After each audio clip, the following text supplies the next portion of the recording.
ஆச்சி மசாலா. எந்த சமையலும் ருசி தேடும் ரகசியம் 20 ரூபாய். Periyar Maniamma Institute of Science and Technology, Tanjavur. AAA with specialization in electric vehicles and energy engineering. எங்கள் வாழ்வும் எங்கள் வளமும் மங்காத தமிழென்று சங்கே முழங்கு என்று தமிழ்த்தாயை வணங்கி தொடங்குகிறேன்.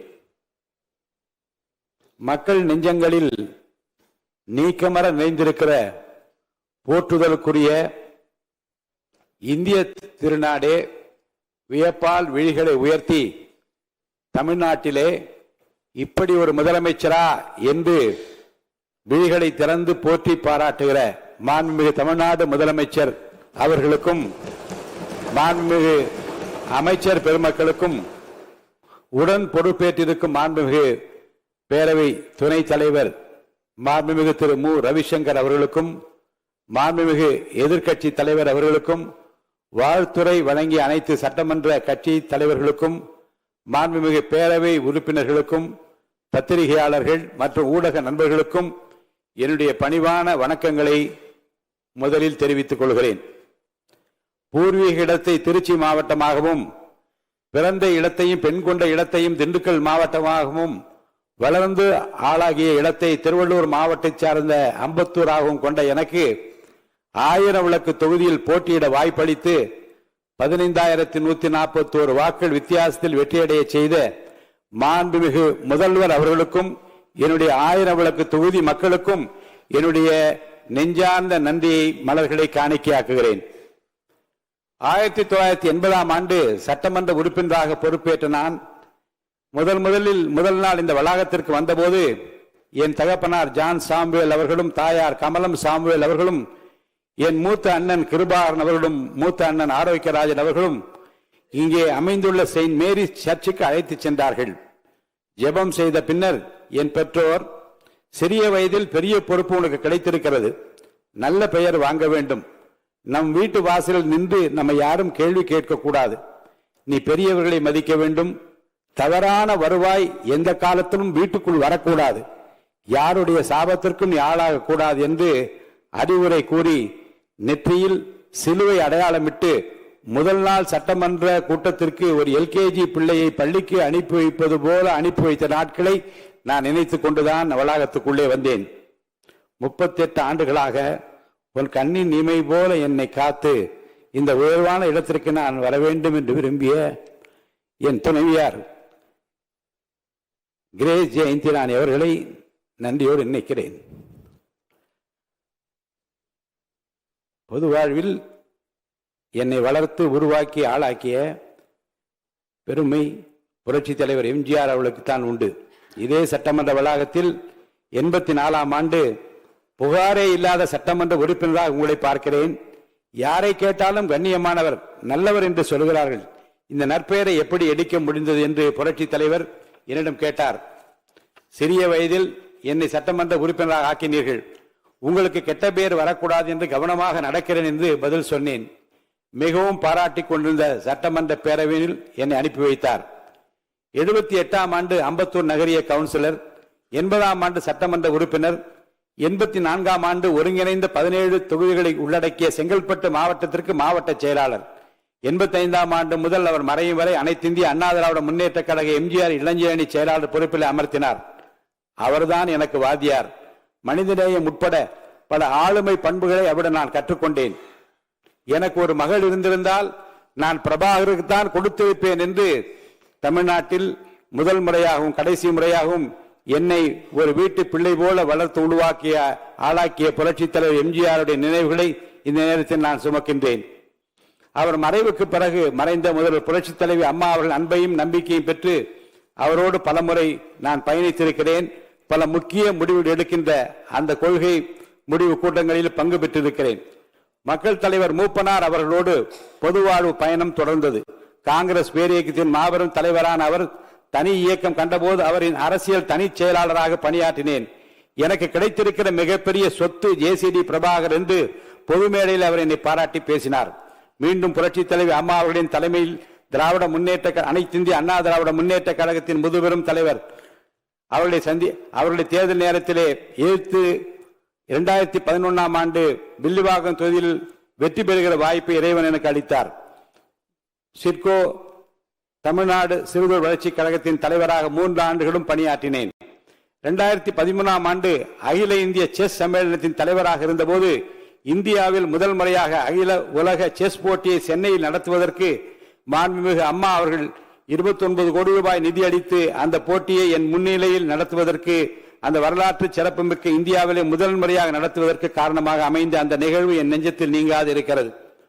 2016ஆம் ஆண்டு சட்டமன்ற உறுப்பினர் தேர்தலில் நான் வெற்றி வாய்ப்பை இழந்தபோது கொளத்தூர் தொகுதியில் புரட்சி தலைவி அம்மா அவர்கள் என்னிடம், தேர்தல் பணியை சிறப்பாக செய்தீர்கள், உங்கள் எதிர்காலம் பிரகாசமாக இருக்கிறது, எதை பற்றியும் கவலைப்பட வேண்டாம், நான் உங்களுடனே இருக்கிறேன் என்று என்னிடம் சொல்லி என்னை அழைத்து காரை நிறுத்தி இதை சொல்லி என்னை உற்சாகப்படுத்திய நினைவு என் நெஞ்சத்தில் நீங்காது இருக்கிறது. கடந்த 2 ஆண்டுகளில் ஏற்பட்ட அரசியல் புரட்சி என்றே சொல்லலாம். ஆம், தமிழக வெற்றி கழகம் ஒரு புதிய சக்தியாக பிரசவித்தது. மாற்றத்திற்கான மக்களின் விருப்பம், இளைஞர்களின் அரசியல் பங்கேற்பு, நல்லாட்சிக்கான எதிர்பார்ப்பு ஆகியவற்றின் வெளிப்பாடாக இந்த இயக்கம் வளர்ச்சி பெற்றது. இளைஞர்கள், பெண்கள், தொழிலாளர்கள் மற்றும் சாதாரண மக்களின் எதிர்பார்ப்புகளை, சாதி மதமற்ற சமூகத்தை உருவாக்க வேண்டிய கடப்பாட்டினை நிறைவேற்ற இவர் ஒருவரால் மட்டும்தான் இன்று முடியும் என்று நினைத்த மக்களின் முயற்பாக நம்முடைய முதலமைச்சர் அவர்கள் திகழ்ந்தார்கள். புரட்சி தலைவர் எம்ஜிஆர், புரட்சி தலைவி அம்மா ஆகியோர் மறைவுக்கு பிறகு ஒரு சரியான தலைமையை தேடி என் மனம் தவித்தது. மீண்டும் ஒரு எம்ஜிஆர் நமக்கு கிடைக்க மாட்டாரா என்று என் மனம் ஏங்கியது. அந்த ஏக்கத்தை, அந்த தவிப்பை போக்கிய மாபெரும் தலைவர் தான் நம் முன்னாலே அமர்ந்திருக்கின்ற வாழும் எம்ஜிஆர், மக்களின் மகத்தான தலைவராக பரிணமிக்கும் மாண்புமிகு முதலமைச்சர் தளபதி விஜய் அவர்கள். அவர் எனக்கு மட்டுமல்ல, நாட்டு மக்களின் குறைகளை தீர்க்கிற, கண்ணீரை துடைக்கிற, தமிழக மக்களுக்கு கிடைத்திருக்கிற மாபெரும் சக்தியாக நீங்கள் எல்லாம் இங்கே பாராட்டி பேசினீர்களே. வந்தார், எதிர்க்கட்சிகளை எல்லாம் சந்தித்தார். ஒரு புதிய கோணத்தில் அவர் காட்டியிருக்கிற அரசியல் பண்பு இன்றைக்கு எல்லோராலும் பாராட்ட பெறுகிறது என்று இந்த அவையிலே பாராட்டினீர்களே. இன்றைக்கு காலையிலேயே போதையில்லா தமிழகத்தை உருவாக்குவதில் நான் முனைப்போடு முன்னிற்கிறேன் என்று உலகத்திற்கு காட்டியிருக்கிறாரே. சரித்திர புகழ்மிக்க தலைவராக விளங்கும் நம்முடைய தலைவர் மாண்புமிகு முதலமைச்சர் அவர்களையும் இன்றைக்கு தமிழ்நாட்டு மக்கள் என்னை போல எம்ஜிஆராகத்தான் பார்க்கிறார்கள். எளிதில் வெல்ல முடியாத தொகுதி 1000 விளக்கு தொகுதி என்று கருதப்பட்ட நேரத்தில் என் மீது நம்பிக்கை வைத்து மாண்புமிகு முதல்வர் அவர்கள் போட்டியிட வைத்து நேரில் வந்து பிரச்சாரம் செய்தார்கள். அவர் வந்ததால் தான் நான் வென்றேன். அவருக்காகத்தான் மக்கள் வாக்களித்தார்கள். அவர்தான் முதலமைச்சராக வர வேண்டும் என்று எனக்கு வாக்களித்தார்கள்.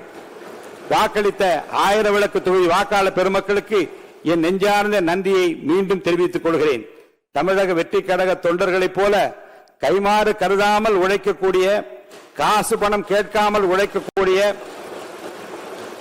வெட்டிவா என்றால் கட்டி வருகிற கட்டிடம் காளைகள் நிறைந்திருக்கிற ஒரு வெற்றி கழகமாக இந்த கழகம் உங்கள் தலைமையை ஏற்று தேர்தல் காலத்தில் அவர்கள் ஆற்றிய பணிகளை நான் உள்ளபடியே போற்ற கடமைப்பட்டிருக்கிறேன். இந்த நேரத்தில் நான் நன்றியும் தெரிவிக்க கடமைப்பட்டிருக்கிறேன். தமிழக அரசியல் வரலாற்றில் இந்த பொது தேர்தல் மாபெரும் பல உண்மைகளை நமக்கு எடுத்துரைக்கிறது. தாங்கள் விரும்புகிற தலைவர் முதலமைச்சராக வர வேண்டும் என்று மக்கள் விரும்பினால், தலைவர் வாய்ப்பளித்த வேட்பாளர்களை தாங்கள் விரும்புகிற தலைவரின் உருவாகவே நினைத்து சாதி, மதம், இனம், மொழி என பாராமல் வெற்றி பெற செய்வார்கள் தமிழக மக்கள். ஆம், மாமன்ற உறுப்பினர்களே, அலை வீசியது. அது விஜய் அலை, அது வெற்றி அலை, அது விசில் அலை. காசு பணம் கொடுத்தால் ஓட்டு கிடைக்கும் என நினைத்து செயல்பட்டுக் கொண்டிருந்த காலத்தில் அவற்றையெல்லாம் புறந்தள்ளி மாசு மறுபற்ற ஒரு தலைவனுக்காக எந்த தியாகம் செய்ய தயாராக மக்கள் களத்தில் குதித்ததை பார்க்க முடிந்தது. கூட்டத்திற்கு வலுக்கட்டாயமாக ஆள் சேர்த்து அனைத்து கட்சிகளும் செயல்பட்ட நேரத்தில் எங்கள் நெஞ்சம் நிறைந்த தலைவரை பார்த்துவிட வேண்டும் என்று சொந்த காசை செலவழித்து ஓடோடி வந்த மக்கள் தான் இறைவன் எங்கள் தலைவருக்கு அளித்திருக்கிற மாபெரும் அருட்கொடை. சூழ்ச்சிகள், தந்திரங்கள், முட்டுக்கட்டைகள், தடைகள் ஏராளம். அவற்றையெல்லாம் தனி மனிதராக தாங்கிக் கொண்டு ஆர்ப்பாட்டம் செய்யாமல், அலப்பறை செய்யாமல், பயந்து ஒதுங்காமல் அமைதி வழி நின்று ஒரு அமைதி புரட்சியை புரட்சி தளபதி விஜய் அவர்கள் செய்து காட்டியிருக்கிறார்கள். ஆட்சியிலும் பங்கு, அதிகாரத்திலும் பங்கு என்ற அறைகோல் விடுத்தும் செவிசாயா நிலையில் இருந்த கட்சிகளின் எண்ணங்களையும் தொடர்ந்து சோர்ந்து போக செய்யும் வகையில் வந்த தேர்தல் கணிப்புகளையும் பொய்யாக்கி கூட்டணி இல்லாமல் தனி மனிதராக மக்களோடு மட்டும் கூட்டணி வைத்து ஒரு மாபெரும் வெற்றியை தமிழக வரலாற்றில் பெற்றுக் காட்டிய பெருமை தளபதி முதலமைச்சர் அவர்களுக்கு மட்டும்தான் உண்டு. தளபதி முதல்வர் அவர்களிடம் நாடும் நாட்டு மக்களும் நிறைய எதிர்பார்க்கிறார்கள். அவர்களின் கலங்கரை விளக்கமாக எதிர்பார்க்கிறார்கள். உங்களால் மட்டும்தான் அவர்களை உயர்த்த முடியும். உங்களால் மட்டும்தான் அவர்களை உயர்த்த முடியும். தமிழ்நாட்டுக்கு மட்டுமல்ல, இந்திய துணை கண்டத்திற்கே தாங்கள் வழிகாட்டக்கூடிய நாள் நெருங்கி கொடுத்தது. தமிழ்நாடு சட்டமன்ற பேரவை என்பது மக்களின் ஏகோபித்த குரல் ஒலிக்கும் உயரிய ஜனநாயக மன்றமாகும். சமூக நீதி, கல்வி வளர்ச்சி, மொழி உரிமை, மாநில முன்னேற்றம், தமிழகம் உயர்வடைய வகுக்கப்பட்ட பல திட்டங்களுக்கும் நிறைவேற்றப்பட்ட சட்டங்களுக்கும் அடிநாதமாக விளங்கியது. நிறைவேற்றப்பட்ட பல தீர்மானங்கள் வரலாற்றில் இடம்பெற செய்தது. இந்த மாமன்றம் எவ்வளவு பெரிய மனிதர்கள் இந்த அவையை அலங்கரித்துள்ளனர். ஆக்கப்பூர்வமான கருத்துக்களால் தமிழகத்தை உயர்வடைய செய்துள்ளனர். இந்த அவைக்குள்ளே இருப்பதே மிகப்பெரிய பெருமை. அந்த பெருமையை பெற்ற பலரில் நானும் ஒருவரானேன் உங்களாலே. இன்றைக்கும் என் அரசியல் வாழ்வில் பெரும் வைரக்கல்லாக மாண்புமிகு முதலமைச்சர் அவர்கள் இந்த பொறுப்பை எனக்கு வழங்கி இருக்கிறார்கள். எவ்வளவு பெரிய பதவி! நான் சிறியவன். உண்மையிலேயே கண்ணீர் வருகிறது.